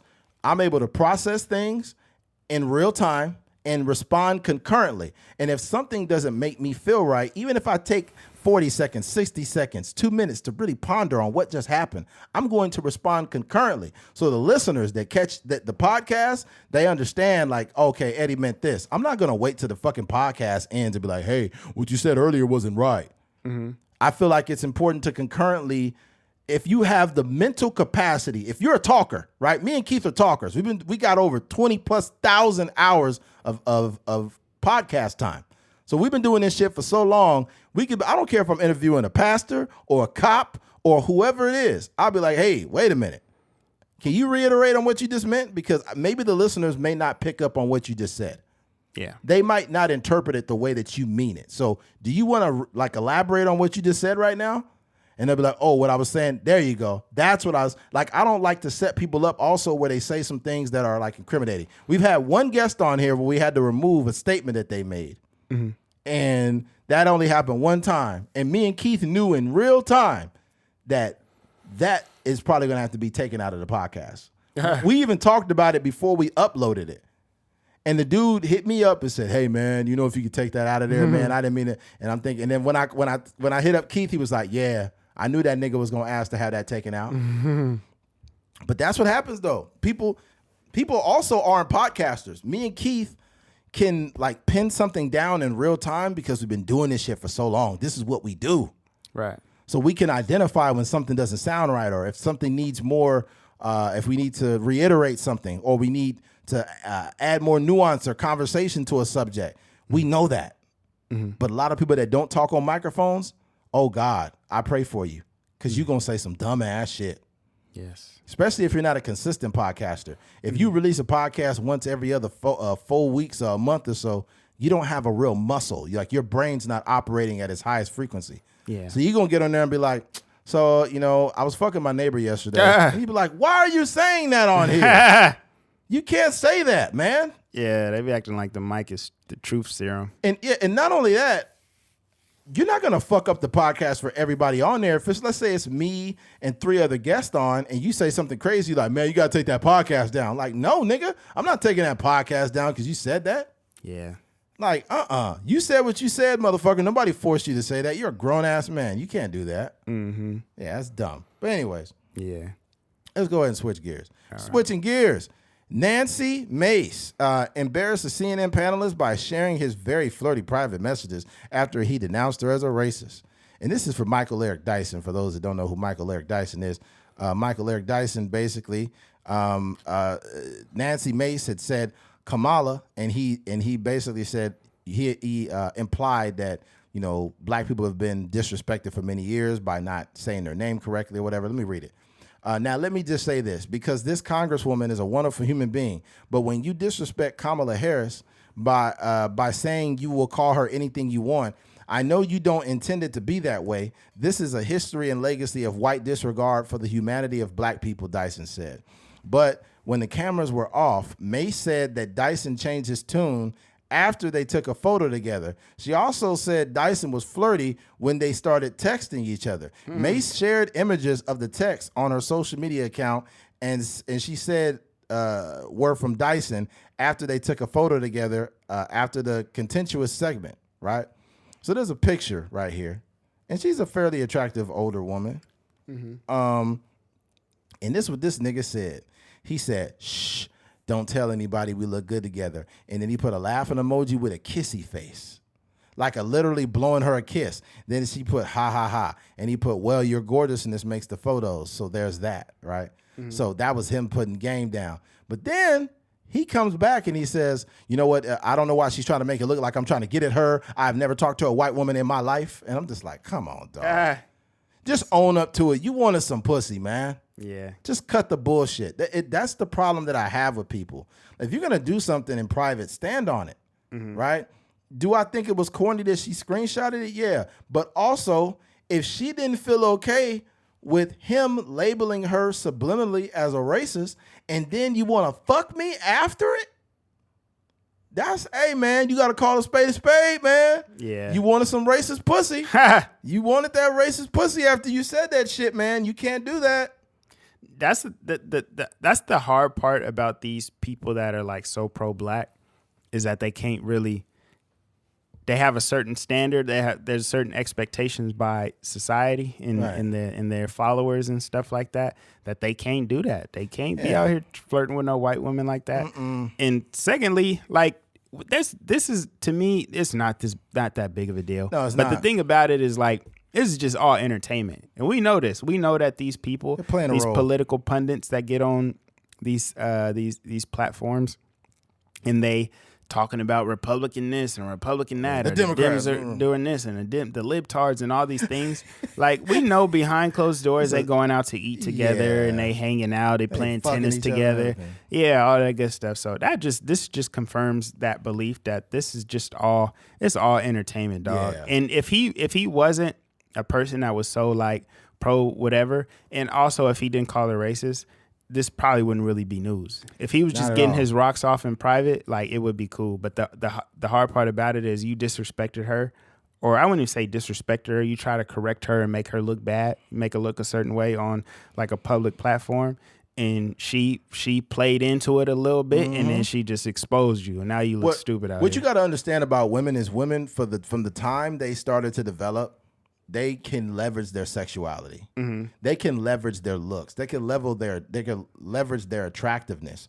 So they will make you think that they're dumb and they don't see what's going on, right? And they'll smile in your face and all of that after you just disrespected them. And they'll be like, oh, you can have my number. That's fine. Yeah, you could definitely have my number and flirt with you and everything just to bring out the primal side in a man. Just for him to say, God, you were so beautiful. And the way that dress looked, it was perfect on your body. And then she replies like, haha, thank you. And then you reply again like, the only thing missing from your dress is my hand rubbing down your thighs. And then she puts like the eye emoji. And then you write another incriminating text message like, yeah, She's just reeling you in. She just reeling you in, making you look more and more dumb because now your brain went into your dick. And that's what happens to men. Yeah. Being horny is terrible as a man because being horny will fuck up your how do you say it? Your decision making can be fucked up. Yeah. If you want to find out how badly your brain is controlled by sexual urges, then before you go on that date or you want to text that certain girl, beat your meat and see how you feel afterwards. Call that post-nut clarity. If you beat your meat and be like, oh my God, I can't believe she only had one eyeball. What the fuck was I thinking on over there? I was about to fuck a pirate, man. Yeah. You definitely got to rub one out before you make a like a big life decision. Absolutely. Yeah. Absolutely. You about to fuck a female pirate. You about to go open the door. R, come in here. One leg. Dang. That one leg crazy though. You take that stump off. You be in there killing that motherfucker. Jessica Sparrow like a motherfucker. No, man. I think it's corny, and I do think that it's all a big facade and a big act. You know, Michael Eric Dyson is a guy that's, you know, the way he speaks, he'd be like, see, the thing about being a black man in America is that, like, you're that black guy. Like, you're the black man that is super Afrocentric, very, like, I wouldn't say progressive, but very black. What would you call it? Like, just very pro-black. Just a pundit. Yeah, that's a pundit. Political pundit that happens to be very pro-black, right? Yeah. And that's who you are. That's what pays you. And then all of a sudden you get busted loving on a white girl. That's not going to look good, man. Look here, man. My thing is I never make these huge like proclamations or statements about like, I only date this woman or I only like this woman. I like women, period. But I grew up in California. It's a little different. If I lived in Atlanta, I probably would only like black women because that's what would be around the most, right? But since I grew up in California, I love Mexican women. I love black women. I love white girls, Asians. We got them all out here. Filipinos. You know what I'm saying? Yeah. But the thing about it is I will never get on there and be like, I only date black women, I only do this. Because then what's going to happen is if I say I only like black women and then this bad Filipino girl come around and I'm DMing her, they're going to be like, look at Eddie over here trying to get some of that. Right. Yeah. Trying to get some of them lumpias. I think what Michael Eric Dyson should have did is just kept it real. Yeah. I think he should have been like, she's single, I'm single. She recently divorced, and you know she's solid. You know what I'm saying? Yeah. I was trying to pop at her, but it didn't work. I think also, if she really liked him, that this wouldn't even be a thing. Oh fuck no! Yeah. She just fucked him. Yeah. Right. Yeah. Yeah. But I think that probably what it is too is she probably is. If it was somebody else that probably just had articulated themselves and didn't attack them or attacked them in a way that was more, how do I put it? just like debated them in a more respectful way. Right. Didn't make her look bad. Right. Yeah. And it happened to probably be like more younger and more attractive. She just would have fucked him. Mm-hmm. And it would have been over with.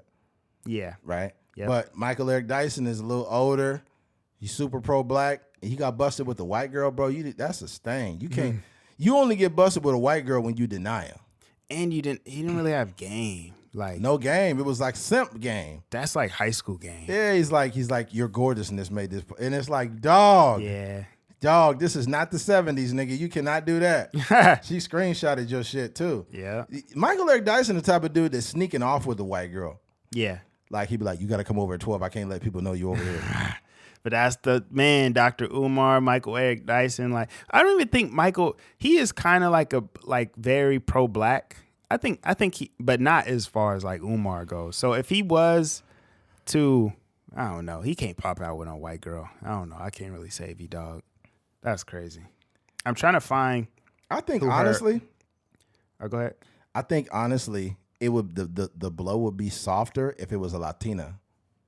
Like, if you say this and you arguing with a Latina. Oh, for sure. Yeah. And, like, that's still a brown woman. So I think you get a pass. Like, you still, like. I don't think he get a pass, but I just think it's a less.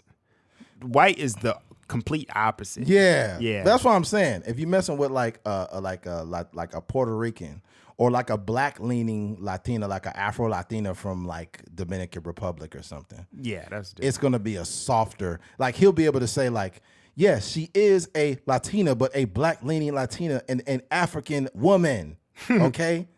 I love the indigenous women who happen to be black women also. The roots still go back to the Atlantic slave trade of 1865. You be like, all right, man, we get it. The ethnic degradation of black women and black people in the Puerto Rican pussy is all combined and combobulated. This nigga turned to Martin Luther King at the end. Oh, this nigga wants some civil rights pussy. I try to find her. I guess her ex-husband's name was Curtis Jackson, but I can't find no picture of him. Oh, no. He's probably some white slave owner. That's comedy. It's like, I like my slaves in before midnight. Yeah. Oh, man. Don't let me find out she was married to 50 Cent for like 5 years. Oh, there go Michael Eric Dyson's ex-wife. That's crazy. Marcia Dyson, high red. She got a lot of nose. Oh, gosh. She got some nose work done. Nancy Mace? Oh, it's his ex-wife. Yeah. That's crazy. Dang, that's crazy work. Yeah. How does Michael Eric Dyson? Never looked. Let me see. He is 65. Damn, that nigga too old to be doing that. Yeah, he got the 70s game. Yeah. She's younger. She's 46. Oh, damn, she's super young. Oh, she from Fayetteville. She know J. Cole. Oh, man. Yeah, that's crazy. Yeah. He took a L on that one, Michael Eric Dyson. Oh, man. Let me see here. The thing about it, too, she looked older than 46, though. She definitely tried to expose him. Like, I'm looking at some of the comments, like somebody called him a creep, and then she said she put the little 100, or somebody called him a scumbag, and she put the little 100 sign on there. Somebody called him a creep. Damn. She put the 100 symbol on there. I think that this ain't his first rodeo. I think that Michael Eric Dyson been sleeping with white Republican women for a while. Those are his cohorts or his peers, you know, like he pops on a lot of these shows, and you know, he's an author in these things, and he's in these spaces. So like I said, I think it's all sport to him. So Damn.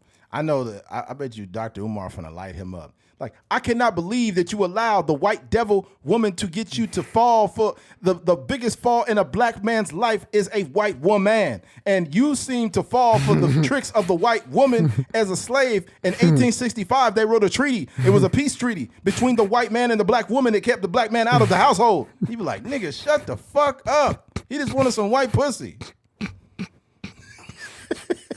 that's one thing. I mean, They be trying to catch Dr. Umar, but he ain't slipped up yet. Not yet. There be times where he be smiling at the little white girl at the little spot. You know see what I'm him. saying? But yeah, he ain't really. They're gonna bust. There was a picture of, this is the most wildest shit ever, and I was just crying laughing. Somebody did an AI image of Dr. Umar and Taylor Swift kissing, bro.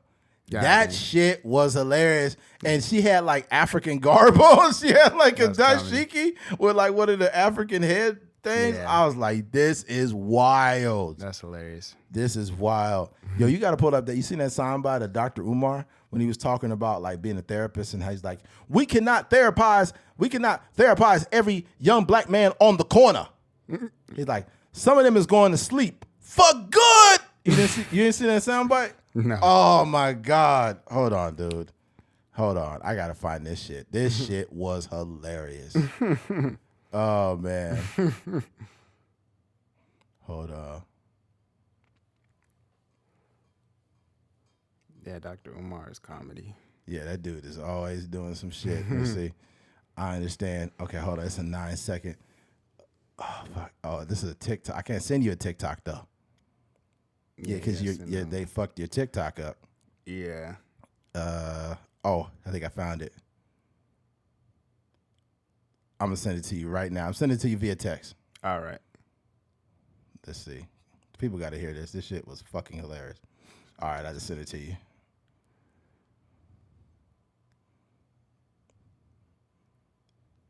It should pop up right now. You as a psychologist. But I'm telling you, as a psychologist, I'm not going to be able to psychologize all of them on the corner. Some of them going to sleep for good.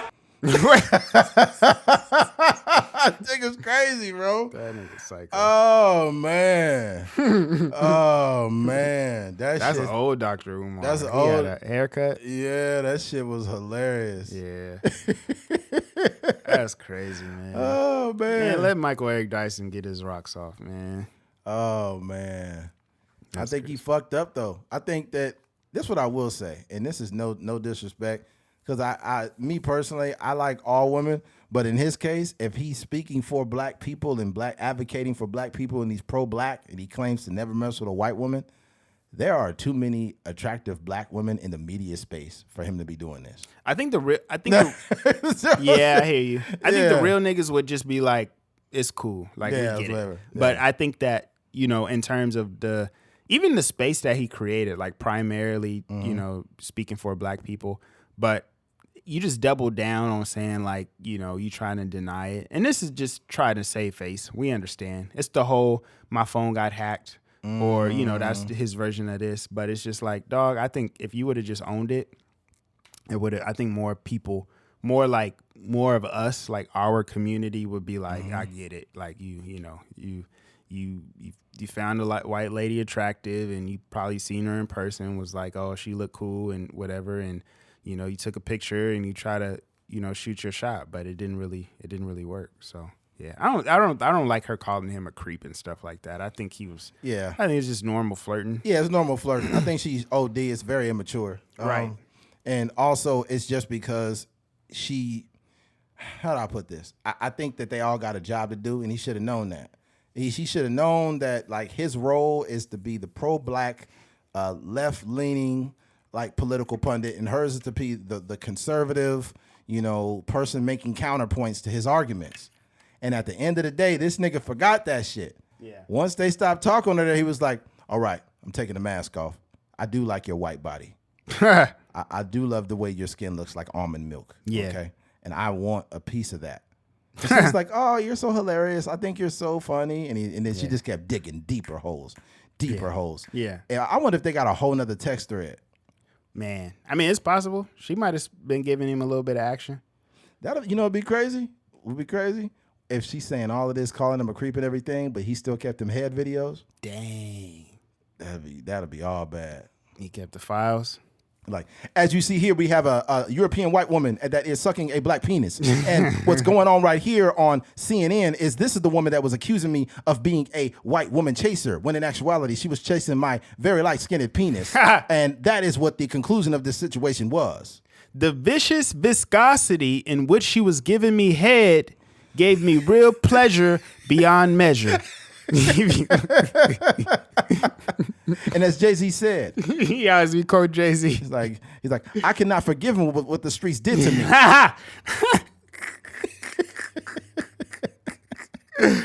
Oh, it's comedy. That nigga stay quoting Jay. Yeah. And as the great Jay-Z said, you lost one.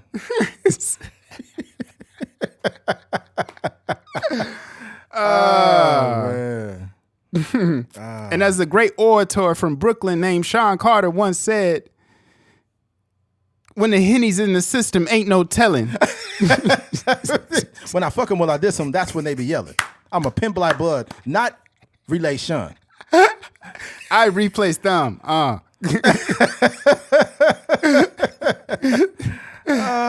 my God. That nigga. Oh. Michael Eric Dyson comedy. Oh my goodness.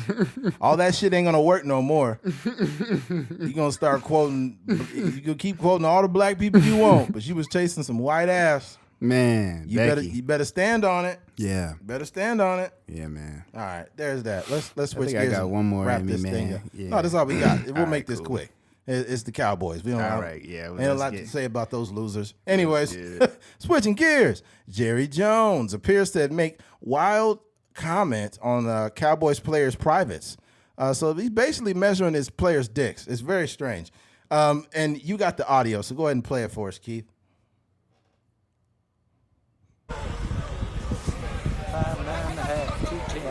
210. 4'1". Okay. 9 3-inch head. 8.5-inch dick. So basically, this guy is naming off one of the players. Wait, you gotta. Jamie Foxx is at the Cowboys practice, and he's just like on live, like kind of showing some of the little field, and then he flipped the camera back on him, and he kind of showed Jerry Jones sitting next to him a little bit, and then that's when that audio plays right there. But go ahead. Yeah. So my question for Jamie is, why is he so comfortable talking about dicks right in front of you? Not only that, why are you talking about your players' dicks? If I was a disgruntled Cowboys player, I would literally say, hey, I don't feel comfortable with this organization. I don't like that they're talking about my genitals, right? Yeah. And I don't know if I'm getting a fair shake out here, okay? Because if you're starting this guy because he got an 8-inch penis, then I don't want to be on this team, right? That's weird. I think that these rich guys are into some weird shit. I don't think that at any time in American history it has been socially acceptable to talk about the size of another man's genitals. Do you think there's a world, and we obviously heard it clearly, but do you think there's a world where he didn't say that? Like he said something else? No, he said what he said. I will say that he did say 9.5-inch hands, right? Yes, so he made it because there were people that were trying to make it sound like he said 9.5-inch dick, 9.5, 8. He made a distinction. He was making distinctions, and I don't know how he came up with the inches, man. That's weird. Where are they measuring that? They must have cameras in them showers. And then also, like, most people measure they stuff with an erection. So it's like he's a measurer. So I'm asking, who getting it up to measure this? It's like, hey, I need to get the practice squad guys in my office later on tonight. You want to be on this team? You want to be a Dallas Cowboy? Here, grab that ruler right there. I need you to get hard for me right now. I need you to get hard. This is just part of the physical, young man. There ain't no foul play here. There ain't no cameras or nothing like that. My name is Jerry Jones. As you know, I've been on the Cowboys for quite some time. Okay, you have one of the larger penises on this team, so that will secure your spot. Okay, so you don't got to worry about not making the Cowboys. You can be a Cowboy for as long as you need to be. If I'm a Cowboy fan, I'm fucking livid, man, because they're losing games and measuring penises. What the fuck is going on here? What does that have to do with how good a man plays football? I don't know, man. I would assume that the bigger your penis is, it kind of drag you down a little bit. Man, You know, it's kind of hard to make tackles when your penis is in the way. That's what happened to that dude at the Olympics. He had a little bit too much down there. Oh, the pole vaulter dude? The ball, yeah. Oh, man. I will say, though, like, all jokes aside, this is some very, like, Jerry Jones is so old, dog. Yeah, I like, know. I feel like he got a lot of 1800s still left in him. Oh, yeah, some weird Vince McMahon behavior going on. Yeah, I think, we would probably be surprised, but I think he still probably have a lot of, like, certain practices that are real strange at the house. They already got him with the segregation picture. Yeah, exactly. That's the ilk that he's from. Like, he probably got a black maid at the house that, take care of his kids and stuff like that. But I just think that he kind of, I don't know. I feel like he'd be stuck in the past. So this is like, when they used to, the slave trades, and they would put the slaves up on the stage and strip them down naked and check their teeth and their muscles and their bone structure and everything like that, and see how healthy they are. I think that he might, I'm be honest, this might bring more merit to what Colin Kaepernick said. Yeah, and that comparison he made to the whole slave, mentality. Kind of like it's weird because before I left the league, I was thinking about joining the Cowboys, but he wanted to see how big my penis was and claimed that my penis wasn't big enough to be a Dallas Cowboy. And I'm like, I'm just standing up for civil rights, man. I don't want to come here for that. Yeah. That's crazy. I don't know what's up with Colin's voice, but that's how he sounds. Yeah. Sounds like he's got a little bit of helium going on. Yeah. What's weird about him is I think that these weird older dudes that do this weird sexual shit, like the Diddy's and the Vince McMahons and whatnot. V. McMahon got some crazy shit that keep coming out. Mm-hmm. I'm surprised it's not front page news, but it's out there. Like, and then they said he was doing shit with the male wrestlers too. Really? Yeah, bro. And then he was like, the shit he was saying about black dudes was crazy. Dog, all these CEOs, these big wild. wigs, they coming down, dog. But one thing I'll say, as far as all the documents or whatever describing Vince McMahon, he never said the N-word. Yeah, that's good. Yeah, he was saying some very weird what do you call it, like novelty like type stuff about black men, but he never dropped no N-bombs. Yeah. Yeah, that's a plus. But he's a weirdo. He's not a racist, but he is definitely a weirdo. Yeah. But yeah, when it comes to not Vince, but freaking Jerry Jones, I think he's gonna slip up one day because he's old, and he's gonna be like addressing the team. He's like, I don't know if this team's got what it needs. I've been on some champion teams, the great pedigree of players on our team, and one of the things they all had in common is they had one common goal, and that to be a cowboy. and on top of that, they all had large penises. Everybody on everybody's team, the biggest penis. Everybody on his penis. Everybody on this team, I've never seen a penis bigger than Troy Aikman's. Troy Aikman had the biggest penis out of everybody on this team here, and it ain't right that y'all don't know how to use your stuff. You know who had an underrated cock was that Michael Irvin. Down to his knees. Sometimes when he couldn't catch the ball, I didn't blame him. Sometimes when he got caught from behind, I knew it was that cock. One thing I can always rely on him to do is get a first down every time.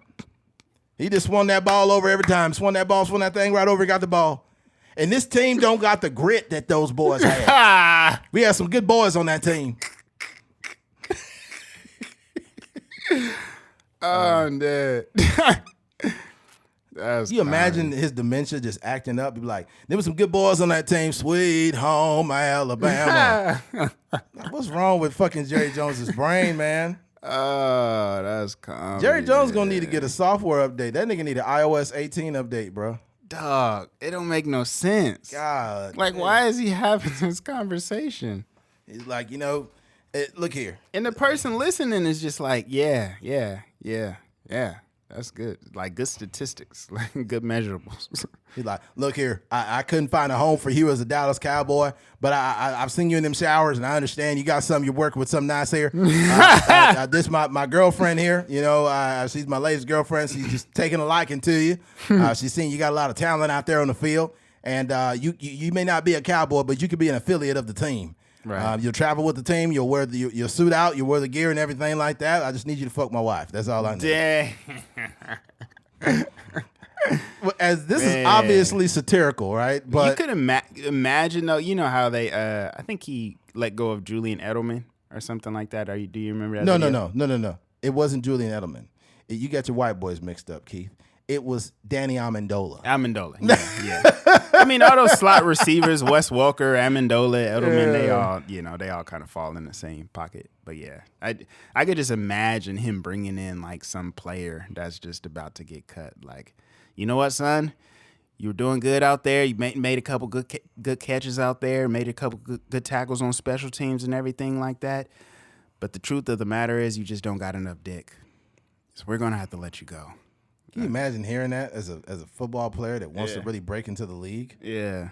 And not only have you been cut, you just got body shamed. Dang. That's Like, tragic. man, just give me my check, man. This is crazy. That's crazy. And it make you think different about Cowboys that's been on the team for a long time. Yeah. It's like, what was going on with Jason Witten, man? Yeah. Yeah. How did he stay on this team so long? Some of those OGs, Emmitt Smith, he was around for a while. Yeah, it's like, hey, what'd you do to Tony, man? What'd you do to Tony? This is why Tony can never get over the hump, right? Tony couldn't get over the hump because you always wanted him to give him somebody to hump. That's crazy. Tony be like, it's crazy what they're doing out there right now. They got a cover 2 technique right now. They got 2 safeties deep, and this guy's gonna get open. He's gonna get open eventually.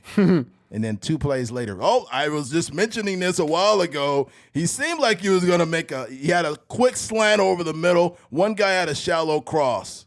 You be like, I don't know how he got that voice, but his voice kind of changed since he stopped playing football. Yeah. He definitely sounds a little different. Because Chris Collinsworth has that weird TV voice too. He's like, a lot of these guys, they're no, that was John Madden. John Madden was like, it was a little Chris Collinsworth in there. A little bit. Like these guys, they don't know what's going on. They can get open sometimes. Other times they get stopped up on the line. But the defensive line is the one that's really making it happen today. Yeah. Oh, that's right. And there'd be some other generic voice. You got that right, Chris. And it's 4th and 3. He's stepping back, and it's completed to Michael Shambotaby. First down, 49ers. Yeah. It's always somebody with a weird African name that pop up on the team. You be like, I didn't know this nigga was on the roster. Yeah. He's like, Shababity Boobity with the first down. And then fucking Jerry Jones like, I knew that ever since we got Bobby Shaboobity, he was going to be a great part of this team. He just exuded what it meant to be a Cowboy. And there was something else that I seen in him, and I'll keep that between us. Yeah. Like, so Jerry, what do you think you're going to do for the rest of the season when it comes down to keeping guys on this team? He's like, we've exhausted all of our resources here. We love Dak. We love Dak. We think he can win a championship for us here. But we need a backup that can back it up. We need a backup that can back it up. We need a backup that can throw it back. And that's what we need out here. He's like, so what do you mean by that, actually? Well, there's a lot of things that go into being a Cowboy, more than what you think. That's all I got for you guys. Yeah, back in the day, we actually thought he was wearing a cup. Then I walked up on him, seen him in the shower, and I knew he was the real deal.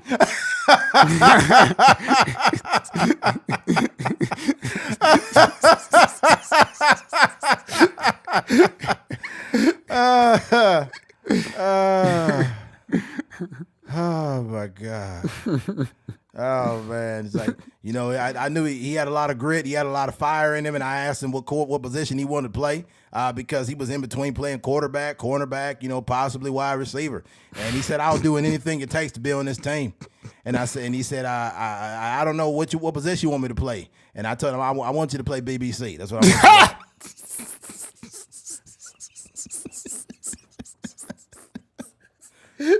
I need you to get out there, give it your all, and be a Cowboy. Oh man! All right. Well, I think we've exhausted all of our jokes about Jerry Jones. Jerry Jones. He has not addressed this. I don't think he will.